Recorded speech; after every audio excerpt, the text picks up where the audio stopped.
Mainline entries in the Pokemon game franchise have always sold very well.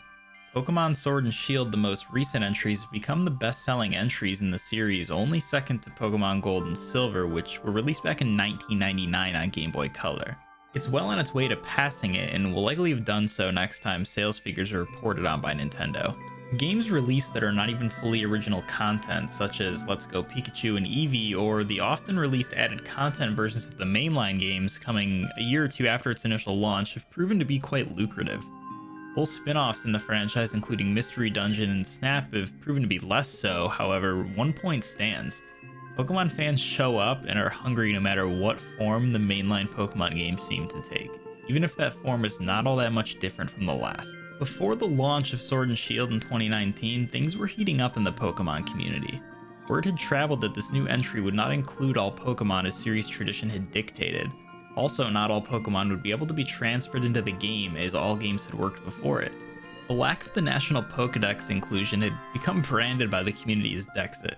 With this being the first mainline Pokemon game launching on the Nintendo Switch, series producer Junichi Masuda had stated they didn't have the resources to add all Pokemon to this entry. And according to Masuda, in their place was the creation of higher quality in-game animations and fidelity across the board. Whether any of these comments were interpreted incorrectly, the Pokemon fanbase ran with it, placing higher expectations in all other areas of the game. It being the first mainline game on a new console, fans expected massive improvements. And then the game leaked and was data mined by a number of users, revealing a lot of the game's potential shortcomings. Low quality animations, reused animations going against Masuda's word, and a less than desirable visual quality were at the forefront. Fans decided to try and boycott the game, claiming lies and laziness. So this is a story as old as time at this point, and not a single ounce of it matters. Because Pokemon fans show up and are hungry no matter what form the mainline Pokemon games seem to take.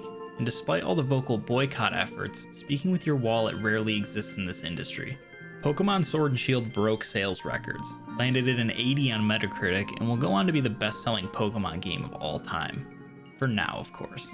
It's hard to blame Game Freak for having no interest in changing up the Pokemon formula or trying to make something entirely new when they can do something very similar year after year and only continue to create higher sales as a part of it. It just comes down to the old "if it isn't broken, don't fix it" maneuver. Pokemon as an IP has only been helped by its long-lasting resurgence it's been having, as if it even needed one, that's been going on since Pokemon Go took the world by storm in 2016, followed by the trading cards becoming harder to find as a whole. This was mostly due to scalpers waiting outside Walmarts, fistfighting each other to buy something they only planned to sell, and social media personalities opening them up to millions of views. Pokemon is more popular than ever in its shows, so I have to wonder why people aren't wanting more out of it. I haven't played a Pokemon game since X and Y in 2013, but I've instead sat on the sidelines, perfectly happy for anybody that seems to love the formula Game Freak has been so attached to for decades. I like Pokemon, but I want to feel like I'm missing out if an entry passes by, and because of the lack of any major innovation, that hasn't been the case in a long time. Pokemon as an IP has so much untapped potential, and even though they continue to sell well without tapping into it, there are so many other things that could make it even bigger, and I think we're starting to see that. Hopefully. Pokémon Legends Arceus is a strange looking game, and that's not necessarily a bad thing. I think when it got revealed, everyone was both excited and a little concerned, because stepping into the type of game that people want out of Game Freak is very welcomed. But it looked not even remotely close to being ready, which was a concern given it was announced to be launching in around a year. It's clear Game Freak has to meet a schedule of releases, but why the one time it's decided to really think outside the box, they don't get all the time they need? The first reveal trailer looked like a proof of concept. There's a large difference between art styles and just poor visuals. Legends Arceus could have a much higher visual fidelity, and while Game Freak is a small team, if taking on this task, they should have taken on more staff. We might have Nintendo to thank for that one. Legends Arceus has the makings of what could be special. For the first time since what came close in Pokémon Colosseum and XD Gale of Darkness, we get standard third-person gameplay with full camera control. We get larger areas to explore, and Pokémon that actively move around in the wild versus completely random encounters. Regardless of how rough it looked in the first reveal, it was finally a step in the right direction. In the second trailer, it was then revealed we would have mounts, ground, sea, and air included, as well as a host of new battle mechanics and plenty of biomes to explore. But the big issue still remains. This world looks so dead and plain. I understand that the first time we get something straying from the formula, they can't possibly be expected to knock it out of the park the first time, especially considering the scale of the game they were making before this was quite smaller in scope and in level size, even if they played with larger levels a bit in Sword and Shield. If polished up well enough, Legends Arceus has the potential to become the top-selling Pokemon title, assuming everything comes together in the short amount of time left up until launch. There's only so much that can be done. But even with Legends Arceus being out in the wild early next year, there's still a lot more that can be done with this IP in the right hands. Game Freak has largely held the head Pokemon game developer spot since the beginning, but given the size of their team, and if Nintendo isn't looking to expand them, it's time to let someone else give it a shot. And there is one very obvious studio in Nintendo's arsenal who is built from the ground up for this exact kind of evolution: Monolith Software. Monolith specializes in massive open worlds on Nintendo consoles that don't sacrifice size for visual fidelity. Xenoblade Chronicles Definitive Edition and Xenoblade Chronicles 2 are some of the best looking on the Switch, and they run very well. Not only that, but there are constantly large amounts of enemies all over the map, always spawned in without the need for random encounters.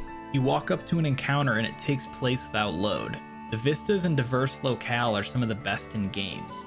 You could reskin a Xenoblade game, swapping all of the enemies with Pokemon, and change the battle system, and with the writers of Xenoblade creating a more complex but easy to follow story for the large demographic of fans, you would have what would far and away be the best Pokemon game of all time. From a team who feels designed to take on that task, Monolith Soft also serves as a support team for other Nintendo games. They're no stranger to lending a hand. They did work on Super Smash Bros. Brawl, Skyward Sword, Splatoon, Breath of the Wild, and even Animal Crossing New Horizons. I know you're picturing it. This should happen. They've proven their talent. Now, I would never want a team to be forced to work on an IP not their own if they didn't want to, but it's an offer that's tough to refuse. Legends Arceus could very well be Game Freak turning over a new leaf. It could impress, but Nintendo should have other studios working on something big if the small team at Game Freak isn't built for it currently. It's time for a massive Pokemon RPG that utilizes the world and the dynamics that have been slowly built up since the release of Pocket Monsters Red and Green in 1996. You've been a Pokemon trainer for almost 30 years. You've beaten the Elite Four more times than you can count.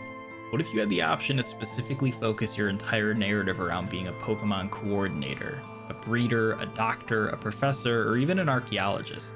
It's not as far-fetched as it sounds. Everyone is just used to having a smaller scale game. In 2021, this game is very doable, and it would change the way people think of Pokemon games. It might be time to have another developer enter the ring and give it a try. It wouldn't hurt. In fact, I think it might help. Somebody needs to outsell Mario Kart 8 Deluxe so we can get a new one already. Thanks for listening.